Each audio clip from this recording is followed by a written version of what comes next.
Picture a single wage in 1970. One person, one ordinary job, a clerk or a fitter or a nurse. That wage bought a house.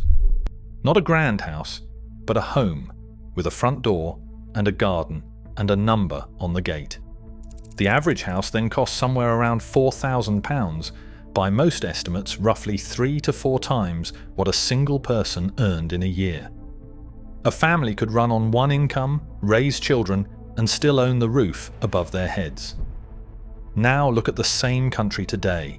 The average home in England costs around £300,000, close to 8 times a full-time worker's earnings, and in London closer to 10 times.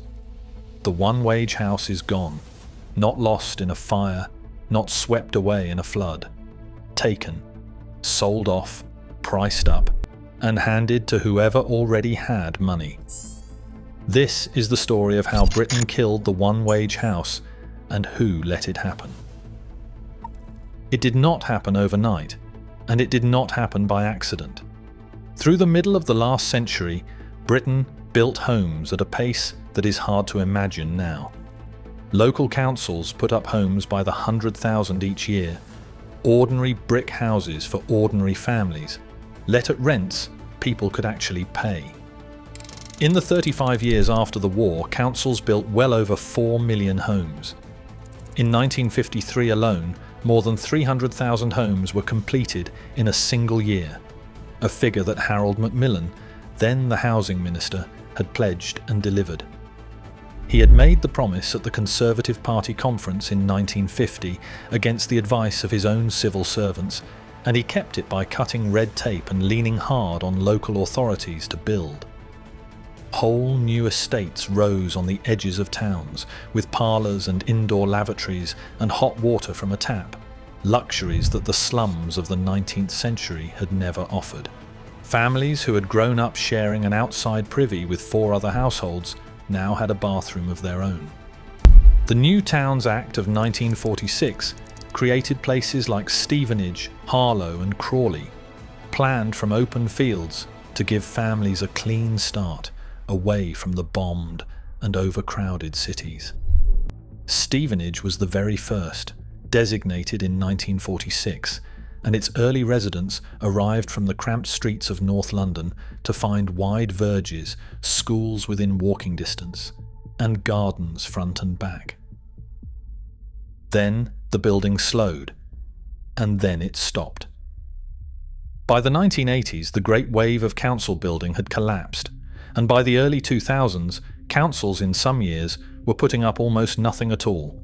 In some years, fewer than 200 homes across the whole of England. Both major parties presided over that decline.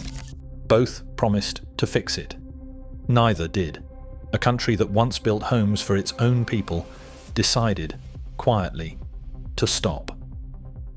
The turning point came in 1980 with the right to buy. It was written into the Housing Act of that year, one of the defining measures of Margaret Thatcher's first term. The idea sounded generous. Council tenants were given the legal right to buy the home they lived in at a heavy discount, often a third or even a half off the market price, with the discount rising the longer you had lived there. And millions did. Across Britain, around 2.5 million council homes were sold, roughly 1.9 million in England alone. The very first sale under the new law was completed in Romford in October 1980, and Thatcher herself handed over the deeds for a photograph that became a symbol of the policy. For the families who bought, it was a windfall, a real one.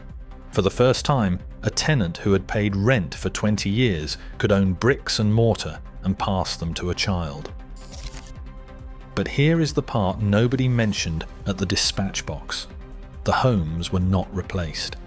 Councils were ordered to hand much of the money to the Treasury, or use it only to pay down debt, not to build.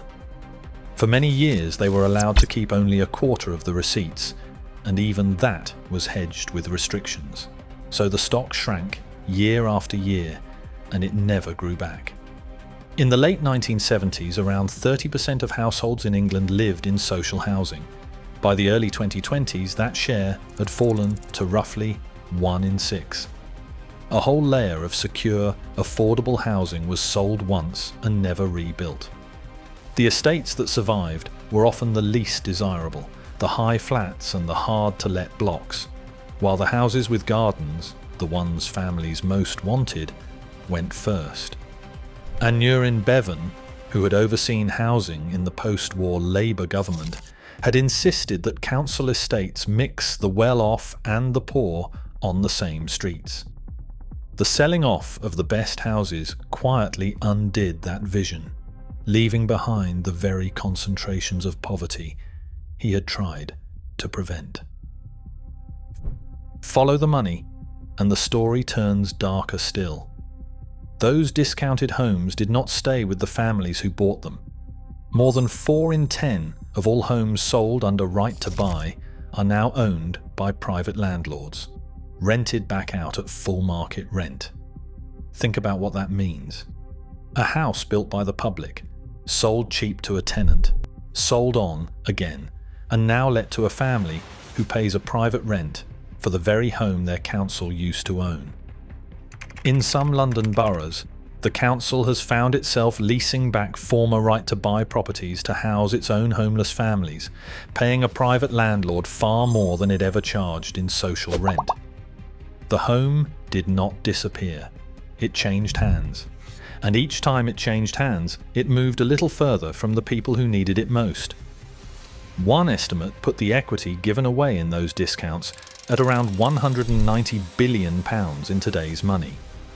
That was public wealth, built with public money, raised through rates and taxes paid by ordinary households over decades, and it was handed over for keeps.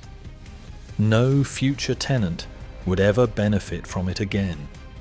Some of those landlords who profited most were the children of the original tenants, who inherited the homes and turned them straight into rentals. Others were professional investors who knocked on doors and offered tenants cash up front to buy and then sell on, a practice that became common enough to attract the attention of select committees in Parliament. Now weigh that against wages, because this is where the betrayal becomes personal. Since the 1970s, house prices have risen far faster than pay.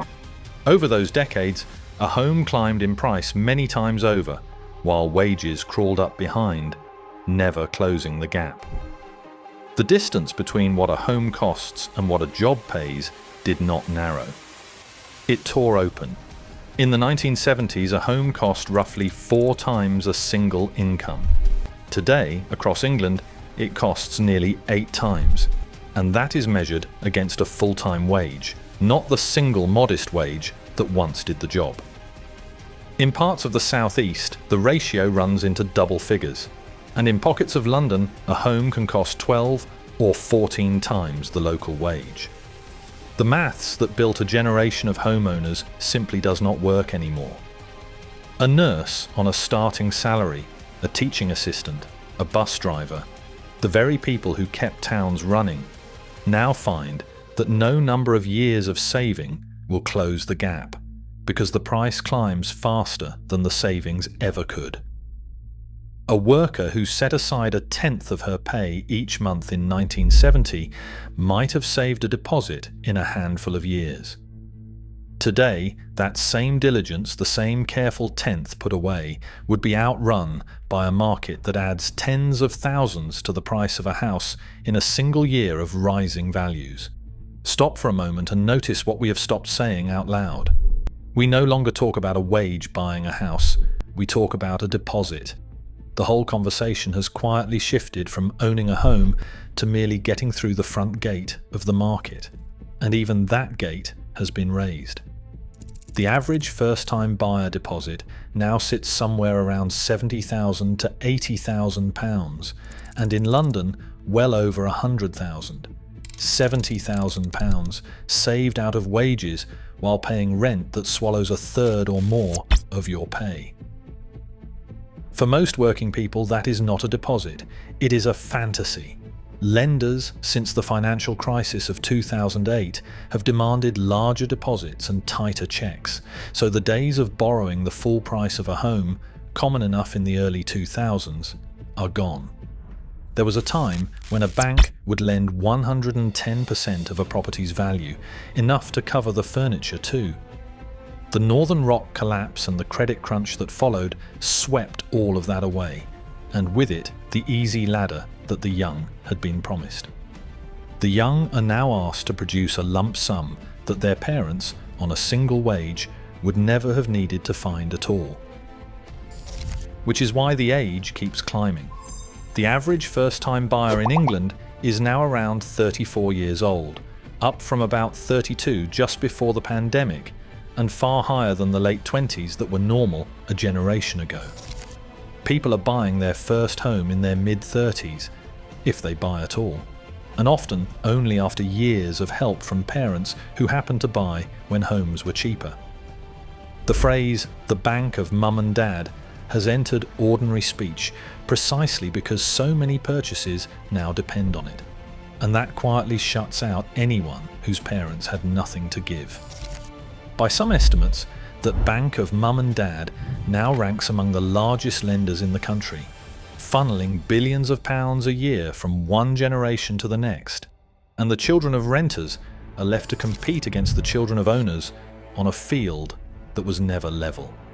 And look at who owns outright today. Outright ownership is now concentrated among the old, the people who bought decades ago and have long since cleared the mortgage, while the young who own without a loan are a vanishingly small share. That is not a market correcting itself. That is one generation sitting on the wealth, and the next generation locked outside, paying rent to live in houses their grandparents could have bought on a single wage. And renting is no refuge. Private renters now hand over close to 40% of their income just to keep a roof over their heads, while those with a mortgage pay around 19%, because many of them borrowed when prices were lower. The renter pays more to own nothing. The owner pays less and keeps the asset. Insecurity for one, wealth for the other, decided largely by what year you were born. The renter can also be asked to leave with 2 months' notice, under the so-called Section 21 eviction, never knowing whether next year brings a rent rise or a removal van. That power to evict without giving any reason has been blamed for pushing thousands of families into homelessness, and successive governments have promised to abolish it while the deadline slipped year after year. Meanwhile, waiting lists for social housing run past 1.2 million households, and around 169,000 children are growing up in temporary accommodation. The bed and breakfast rooms and the short lets, with no settled home at all. Some moved from school to school as their families are shuffled from one stopgap to the next. A child born into a hostel room in 1970 would have been an emergency. Today, it is a statistic repeated in council reports across the country. Health visitors and teachers describe children with nowhere to do their homework, families cooking on a single ring in a shared kitchen, babies sharing a single room with parents and siblings for years on end. There is something almost cruel in how the figures move now. Councils so short of homes that they buy back the very houses they once sold. There are documented cases of a home sold under right to buy for a few tens of thousands of pounds, then bought back by the same council years later for several times that price. Sold cheap, repurchased dear, the loss carried by the taxpayer, the profit pocketed by whoever held the deeds in between. Investigations have found boroughs paying hundreds of thousands of pounds to reacquire flats they had sold for a fraction of that sum a generation earlier, and then spending more still to bring them back to a lettable standard. In one well-reported case, a London council bought back a flat for more than £400,000 that it had sold under right to buy for under £100,000 only a couple of decades before. A country that once built homes for its people now rents them, buys them back, and calls it housing policy. So, where does that leave us? 3 things are worth holding on to. First, the one-wage house was real. It was not a rose-tinted memory. For a few decades, Britain genuinely built and priced homes so that an ordinary worker could own one, and then it dismantled the system that made that possible. The people who remember it are not inventing it. They lived in it, and they raised their children in it. Second, this was a series of choices, not a force of nature. The decision to stop building, the decision to sell and not replace, the decision to let homes drift into the hands of landlords and investors. Every one of those was a decision, made by people who could have chosen otherwise, under governments of every colour. The receipts could have rebuilt the stock. The discounts could have been recycled into new homes. They were not. And third, the wealth did not vanish. It moved. From the public to the private, from the young to the old, from the people who needed a home to the people who already had one. Now think back to your own first home if you were lucky enough to have one. What did it cost? What did you earn? Could a young person on that same wage, in that same town, buy that same house today? Tell us in the comments the price you paid and the year you paid it and the wage that paid for it. We read every one and we reply. Those numbers, your numbers, tell the real story better than any headline. Britain did not lose the one-wage house. It sold it, priced it out of reach, and looked the other way. The homes are still standing. The families who once could have owned them are still here. Only the bridge between them has been taken away. Subscribe to Lost Britain.